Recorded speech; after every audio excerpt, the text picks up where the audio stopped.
El Diván de Chus es un espacio en el que abordamos diferentes trastornos psicológicos de la mano de Chus González, psicóloga clínica que nos ayudará a afrontar mejor situaciones con las que convivimos en nuestro día a día. Poneos cómodos y escuchad.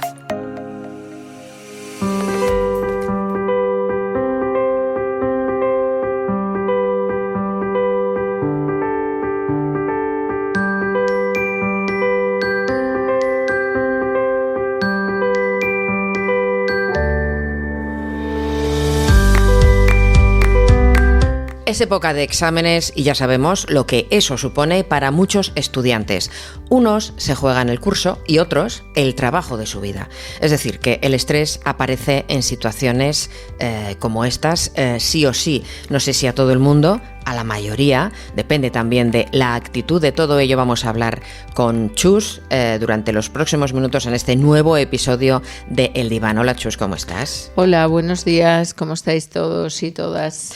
Oye, ¿tú eras de atracones previos a los exámenes? Uy, atracones, estaba pensando en la comida. Bueno, eso es otro temita que, oye, un día podíamos abordarlo, pero... Exacto. Bueno, que también te digo que muchas veces está relacionado, los atracones bulímicos con los atracones de exámenes. El hambre emocional. Sí, yo tengo alguna paciente que refiere ambas patologías. Pues atracones, pues sí, porque yo no era una estudiante maravillosa, mi vía intelectual no es precisamente mi vía de aprendizaje favorita. Y bueno, pues ¿quién no ha estudiado para aprobar? ¿Quién no ha estudiado para examinarse y te das el atracón en esas fechas? Aquí, por ejemplo, yo puedo decir que hay dos tipos de estudiantes, que son los del atracón, que diríamos ahora, que están durante todo el año viviendo la vida loca. Hablo de estudiantes de universidad, fundamentalmente, ¿vale? Entonces, en el mes de enero y en el mes de junio, pues se dan un atracón impresionante. Vamos, viven en la biblioteca, fundamentalmente, y es un vivir sin vivir en ellos directamente. Y luego otro tipo de estudiantes que, suelen ir a clase, van estudiando poco a poco y, lógicamente, intensifican muchísimo el estudio en esas dos épocas, que ahora mismo suelen ser cuatrimestrales, las épocas de exámenes en la universidad, pero no tienen este atracón tan brutal como el otro tipo de estudiantes. Entiendo que para evitar ese tipo de atracones lo suyo es organizarse, llevar a cabo una planificación constante. Claro, eso en un estudiante de oposición se supone, porque si no es así te hundes en la miseria y no aprobarás jamás, pero otra cosa es en un estudiante del curso, para sacar el examen de final de curso, ¿no? Es distinta la organización y la planificación. Pues es distinta en algunas cosas, pero en otras es muy similar. Por ejemplo, lo que comentas tú de la planificación es fundamental. Hay muchas cosas para tener en cuenta sobre esto. Primero, tener un estilo de vida que vaya un poco acorde con todas estas cositas que tenemos estos retos académicos que tenemos que cumplir. Quiere decir que yo tengo que tener un nivel de sueño adecuado, una alimentación adecuada, hacer deporte es fundamental. Entonces, este estilo de vida pues te va dando una ordenación que al mismo tiempo se corresponde también con una planificación de estudio, una estructuración del tiempo, que solemos hacer aquí en la consulta, que debe de cumplir 5 parámetros básicos. Una es el sueño, otra la alimentación, otro el deporte, como acabo de decir, otra las obligaciones, que son las clases y los momentos de estudio, y otras son las aficiones, que es el ocio y tiempo libre. O sea, aunque una persona tenga un nivel altísimo de estudio, bien por oposición, exámenes, etcétera, no se puede suprimir ese ocio y tiempo libre. No se debe de suprimir el deporte tampoco para restar ese tiempo para el estudio, sino que hay que equilibrarlo. Y lógicamente en esa estructuración del tiempo se hace de otras maneras más adaptativas a los exámenes o a esas épocas importantes, ¿no? Pero siempre hay que tenerlo, porque si no el cerebro puede bloquearse, y si se bloquea, pues lógicamente no absorbe información, las funciones intelectuales superiores, memoria, atención, concentración, etcétera, disminuyen, y cuando hay un bloqueo de esas características hay que parar, porque por saturación no se asumen los conocimientos y es una situación muy desesperada y desesperante para la persona que se está preparando. Y para evitar esa situación de bloqueo o ese agotamiento que de repente nos entra y nos paraliza absolutamente, ¿qué estrategias nos recomiendas para mantener la motivación y evitar esas situaciones de agotamiento y de paralización total?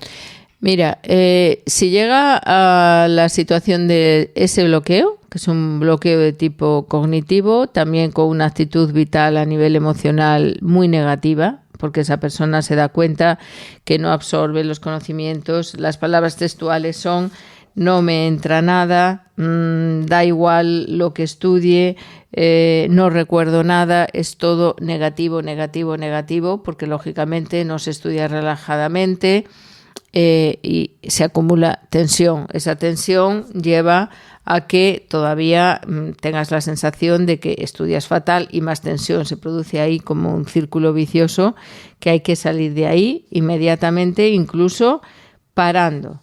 O sea, cuando hay bloqueos que son recalcitrantes, que estamos viendo que esa persona no puede avanzar porque es tal el grado de autoexigencia, quiero aprobar, quiero estar bien, que cuando esto se piensa obsesivamente, se aumenta esa presión, se aumenta esa ansiedad, las funciones intelectuales superiores, como digo, dejan de funcionar por ese estado confusional y lógicamente los exámenes salen fatal y todo es fatal. Eso hay que pararlo y parar. Parar quiere decir que incluso, por ejemplo, pues un fin de semana hay que parar con toda esa ideación negativa, que son pensamientos autosaboteadores, de no soy capaz de sacarme nada, no soy capaz de concentrarme, me vengo abajo, no estoy preparado para esta situación, me está costando muchísimo, no me acuerdo de nada. Esto hay que pararlo, incluso pararlo y estar 1 o 2 días sin tocar un libro. Claro, la mayor parte de las veces cuando tú le planteas esto, la gente dice, pues si me examino la semana que viene, ¿cómo voy a parar? Pues si tienes que parar, tienes que romper toda esta dinámica, hay que frenarla, porque esto te pasará ocasionalmente, pero hay que frenarlo. Estos pensamientos que están continuamente saboteando tu salud mental, si quieres, los puedes apuntar, los dejas ahí en una hoja de tu diario emocional o los metes en una caja. El otro día comentábamos en el directo que tengo una paciente que todo lo que lleva no quiere, ¡fum!, a una caja, y de ahí no salen, no se mueven de la caja, ¿vale?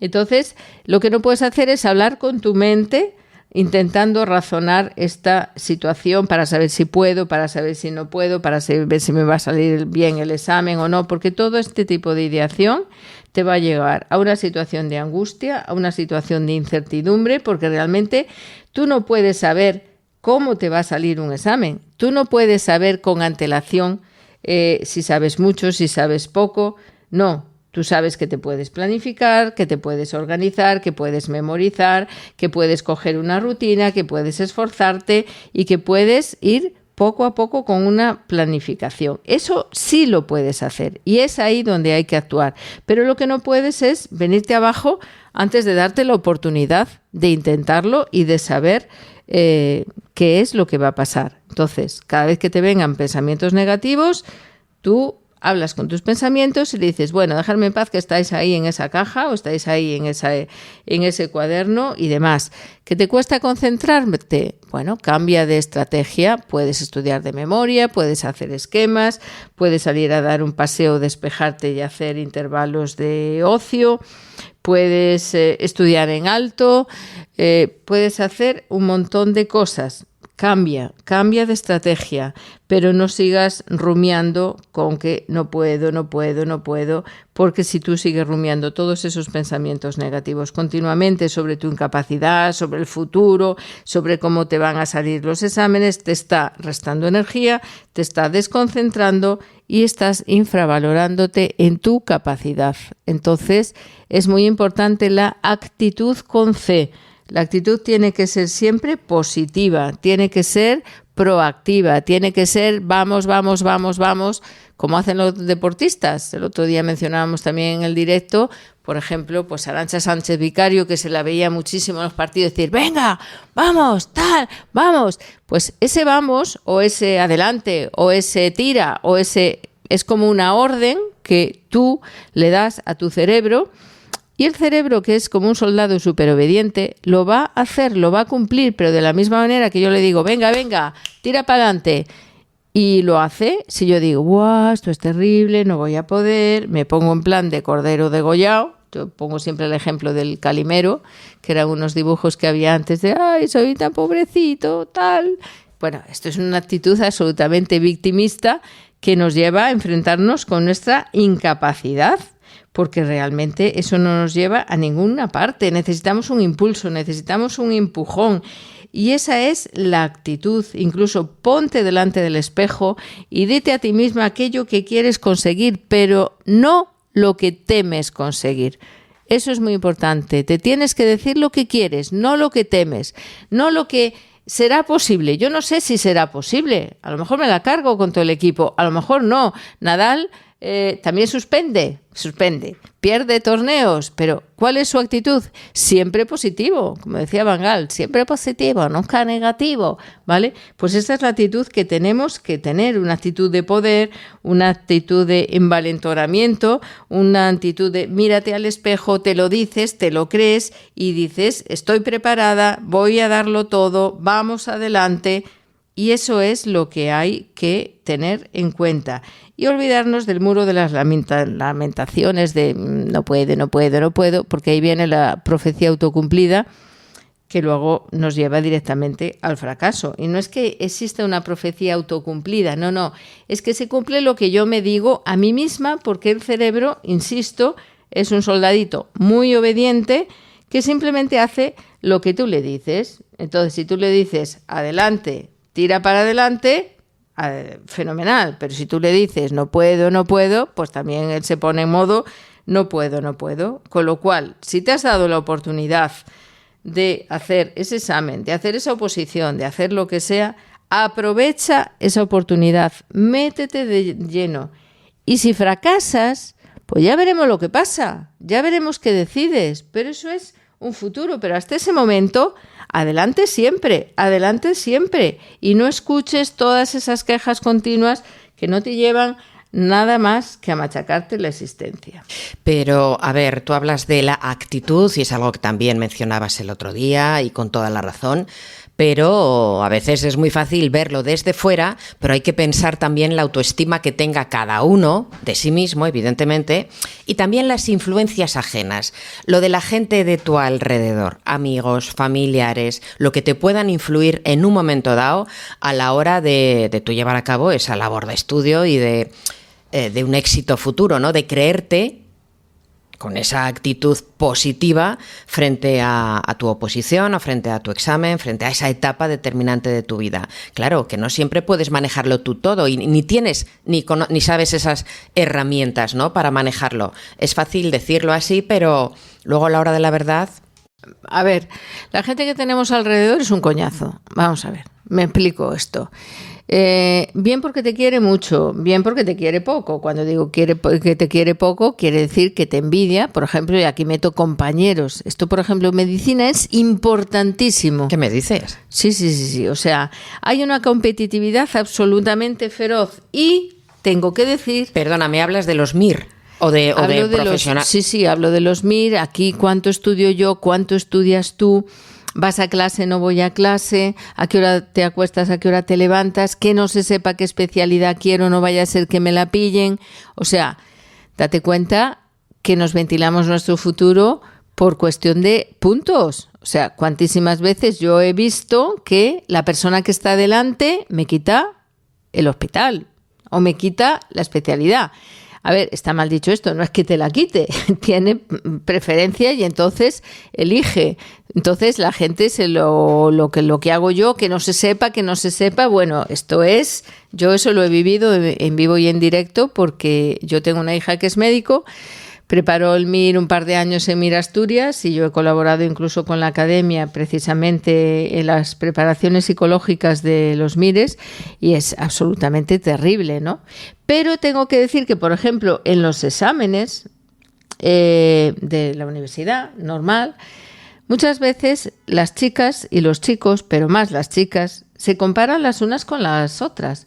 Es que esta gente ya ha aprobado y yo no tiene el verano libre, yo no. Me empieza a llevarme la delantera en el caso, por ejemplo, de que se repita un curso y entonces ya no me coincido con mis amigas, con mis compañeras.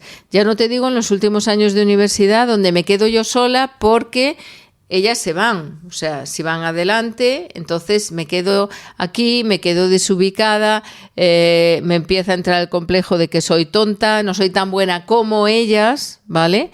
Y ya sabemos que la comparación es el síntoma estrella de una baja autoestima, pero vemos también cómo esta actitud ante los exámenes puede también influir en esa baja autoestima, con lo cual no te compares absolutamente con nadie. Cada persona es un mundo, es única y las habilidades intelectuales las tenemos muy personales. O sea, yo de mí misma lo he comentado al inicio del podcast.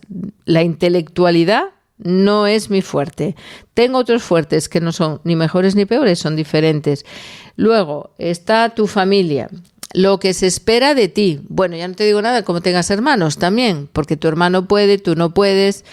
Todo este tipo de comparaciones, ¿no? O muchas veces son los padres los que tienen expectativas, altas expectativas.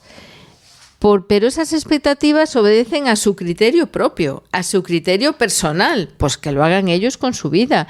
Cuantísimas veces, mira, el método Montessori, una de las cosas que se valora es que ese chico desarrolle desarrolle sus aptitudes con P en función de sus rasgos de carácter y de personalidad, en función de sus dones, en función de lo que se le da bien, que le resulta fácil. No tenemos que ir todos a la universidad, no tenemos que ser todos médicos, ingenieros o arquitectos. Por favor, yo ahora que estoy de obras en mi casa, o sea, no sabéis la cantidad de oficios que necesitamos en este país. Si vamos al campo, si vamos a Andalucía, ayer escuchaba yo un programa en la radio sobre esto que se te ponían los pelos de punta, o sea, no hay temporeros, no hay gente. Entiendo que a todos nos gusta tener una cierta calidad de vida, pero ¿por qué no profesionalizamos todos los oficios de manera que haya trabajo también para todos? No tenemos que ser todos el top del top del top. Y muchas veces los padres insistimos en esas expectativas, que son las expectativas de los padres, que las proyectan en los hijos. No son las expectativas de los hijos. Tengo muchísimos hijos que han estudiado la carrera que los padres le han indicado, por supuesto, con la mejor de sus intenciones. Yo esto no lo pongo en duda.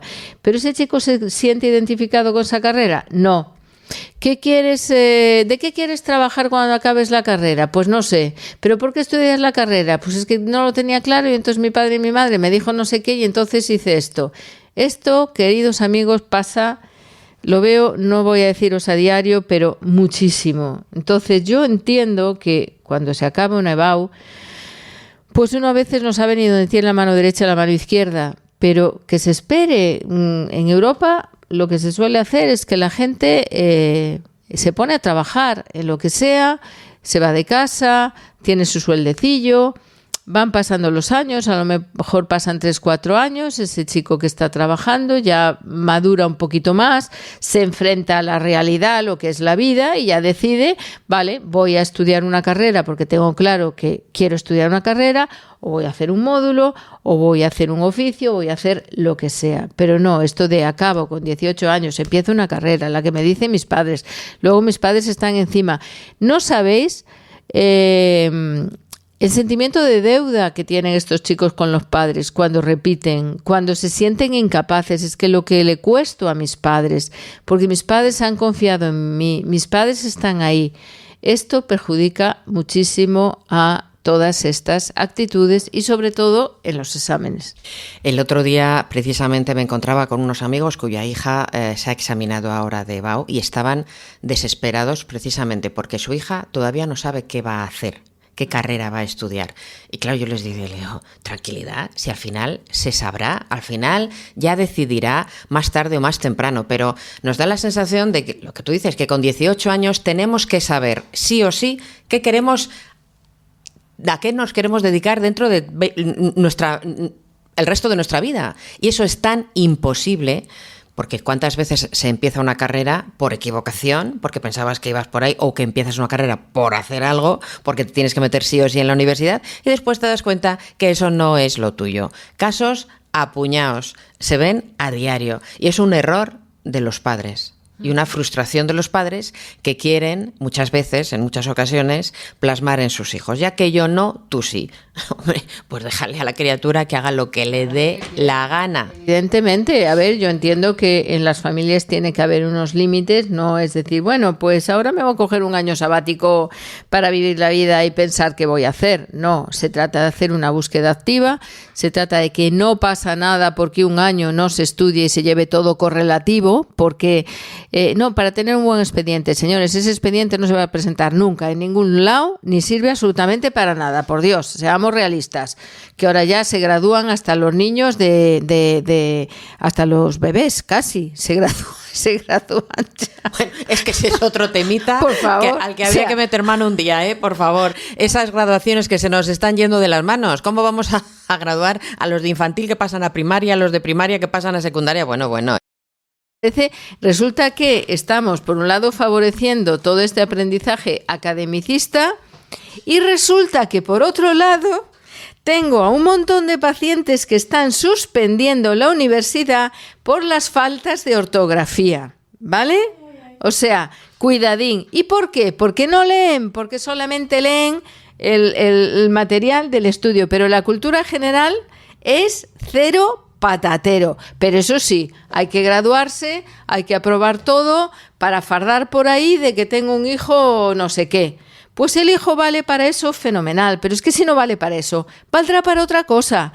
Y yo soy madre y entiendo que lo que queremos es que nuestros hijos sean felices encontrando su propio camino, como hemos hecho todos, tarde o temprano, que nadie se va a quedar ahí sin hacer absolutamente nada, pero hablemos con ellos, favorezcamos esa comunicación, darle a ellos la responsabilidad de que sean ellos los que busquen, los que averigüen, los que se metan en foros universitarios si se plantean una carrera universitaria para ver si les gusta, si no les gusta, en qué quieren. O sea, la típica pregunta que se hace de pequeños, ¿qué quieres ser de mayor? Cuando yo pregunto esto a gente que ya está en la universidad y me dicen, no sé, digo, ¿pero no te lo has planteado? No. ¿Y entonces por qué estás estudiando, no sé, biología, por ejemplo? Bueno, porque hablándolo con mis padres, pues yo no tenía ni idea y entonces, bueno, me gustan los animales. Pues hombre, a mí también me gustan los animales, mucho. Soy súper animalera, pero no se me ocurre hacer biología porque no estoy dotada para ese tipo de estudio. Es que no todos estamos dotados para todo. Entonces, un poquito, por favor. Quiero que me respondas a dos preguntas. Una, en el sentido un poco más general y otra más concreta. ¿Qué se hace ante una situación de estrés durante la etapa de estudio y luego más concretamente durante el mismo día del examen? Porque eso nos puede arruinar sí o sí el examen, evidentemente. Primero por partes. ¿Qué hacemos ante una situación de estrés cuando somos conscientes de que el estrés puede desembocar después en un episodio de ansiedad mientras estamos estudiando?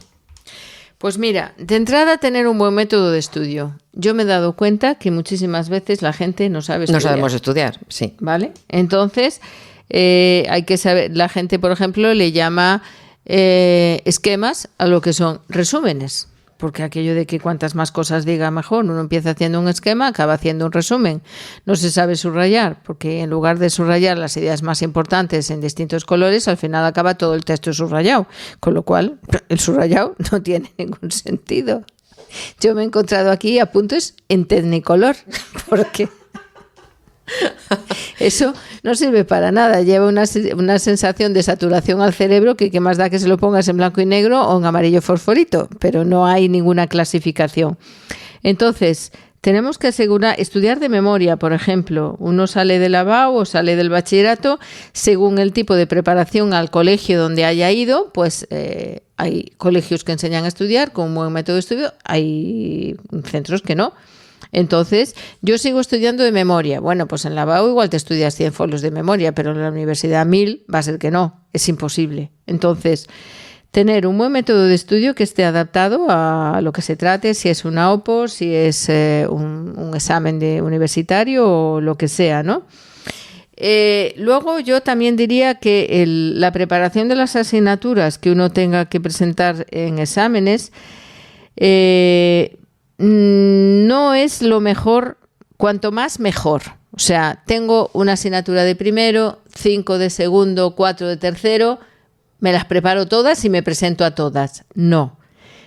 Es muchísimo mejor hacer una planificación de presentarte a esos exámenes de manera progresiva. ¿Para qué?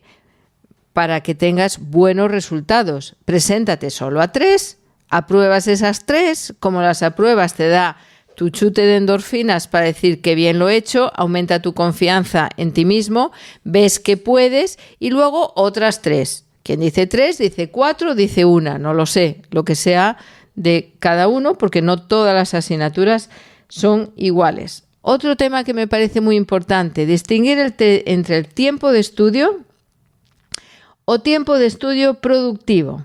Estoy hasta el gorro de ver aquí. Es que no entiendo cómo he suspendido, porque he estudiado un mogollón. Estudiar un mogollón depende de cómo estudies. Porque si tú, por ejemplo, el año anterior no has hecho absolutamente nada, cosa que pasa, por ejemplo, en primero de carrera a la gente que viene de fuera, vive la vida, no da ni clavo, y entonces al año siguiente tengo la sensación de que estudio mogollón. No estudio mogollón, estudio lo normal.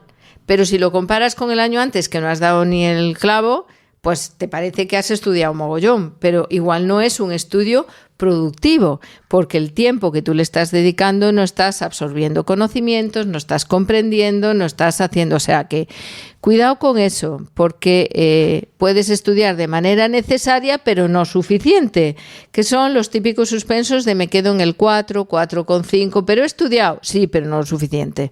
Entonces, debes de ampliar los tiempos, debes de empezar a preparar los exámenes con tiempo suficiente para que te dé tiempo. Me repito, pero es que es así. Entonces, ahí viene, por ejemplo, esa planificación de la que hablábamos antes. Tener una buena planificación ayuda muchísimo con esos 5 parámetros que comentábamos antes. Entonces, esto es muy importante para que yo estudie muchísimo, me parezca que me he dejado aquí las tripas y puede no ser suficiente.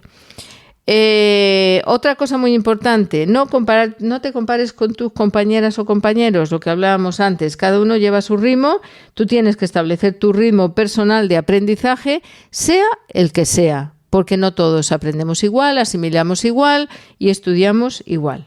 Esto respecto a ese método de estudio que debemos de tener, que esto se debería de empezar a trabajar ya a lo largo del curso, no dejarlo todo para el momento del examen, pues se te acumula la faena. O sea, como no estudies 24/7 y no es recomendable hacerlo así, es imposible que cumplas objetivos. Luego, en el examen. Vamos a ver, primeramente, cuestiones conductuales muy sencillas como dormir 8 horas, tener una rutina de sueño adecuada, hacer descansos después de comer, fuera móvil, limitación de redes, etcétera, etcétera, tener una alimentación adecuada, 0 procesados, algún platito de hidratos de carbono el día del examen nos viene también muy bien. Mis pacientes trabajamos mucho con autohipnosis para conseguir estar relajados. Lo hacemos durante toda la preparación, durante todo el curso, no solamente en exámenes. ¿Qué conseguimos con esto? La autohipnosis concebida como una estrategia terapéutica que favorece ese estado de relajación, favorece la confianza en uno mismo y llega un momento que incluso lo puedes hacer en el momento del examen con técnicas de respiraciones muy concretas. Todo esto lo vamos trabajando en consulta. Luego, respecto de la actitud, primero, no ir con miedo al resultado. Cada persona tiene que ocuparse solo del momento presente. En el momento presente yo voy, me presento y voy a hacer lo mejor que pueda y lo mejor que sé. Vamos a olvidarnos del tema examen, que parece que hay un antes y un después. No, el examen simplemente voy a dar de sí todo lo que sé. Es como abrir una compuerta y dar salida a todos mis conocimientos. Si yo sé que me lo he preparado bien, si yo sé que lo estudié y que me lo sé, me da igual lo que me pregunten, simplemente demuestro lo que sé confiando en mí y haciéndolo de la mejor manera posible. Esa actitud positiva, que es de la que yo hablaba al inicio del podcast, implica seguridad, implica fuerza, implica proacción y quítate presión con pensamientos negativos del tipo tengo que sacarlo, si no mi vida va a ser una ruina.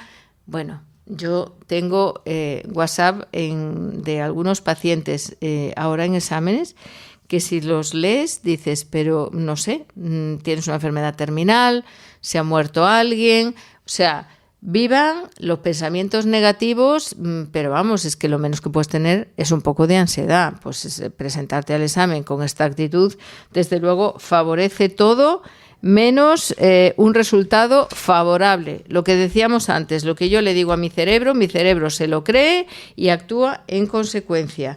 Con lo cual, actúa y utiliza el antídoto contra la ansiedad, que es la confianza en ti mismo o en ti misma. El examen solamente es sacar esa oportunidad de sacar lo que llevas dentro, no es ninguna otra cosa más. Entonces, si te has esforzado, no te castigues, hazlo lo mejor posible y listo. Y si no te has esforzado y has vagueado, pues no te quejes. Actúa, tira para adelante y prepárate mejor la próxima vez. Y ya está, es que no podemos añadir nada más. Actitud determinante y si no se tiene, pues que se cuente con profesionales que para eso están, para ayudarnos a gestionarnos emocionalmente ante cualquier situación de la vida, en este caso aplicada a los exámenes. Es que es muy importante esto porque pensamos que los exámenes es una cosa especial y no es nada especial, simplemente implica corresponsabilidad, implica compromiso con lo que una persona tiene que hacer. Si tú has decidido que estudias esto y que tienes que pasar por ese tipo de prueba, pues lo has decidido, sé coherente con tu decisión y comprométete con ella. Con lo cual, si sabes que tienes que hacerlo, póntelo fácil teniendo esta actitud positiva que sabes que te va a ayudar. Ojalá tengáis en cuenta todos estos consejos que os van a venir muy bien. En cualquier caso, si los podéis compartir con aquellas personas a las que les pueda servir de ayuda, genial, maravilloso, porque seguro que sí. Seguro que les, al escuchar todos los consejos que nos ha dado Chus, les dan un empujón o les incitan a pedir ayuda, porque se dan cuenta realmente de que la necesitan. En fin, Chus González, hasta aquí hemos llegado. Pues nada, vamos a examinarnos ahora. Ah, sí. Venga, yo estoy preparada total. Manos a la obra. Pues nada, chicos, un fuerte abrazo y espero que todo esto os sirva de ayuda. Adiós.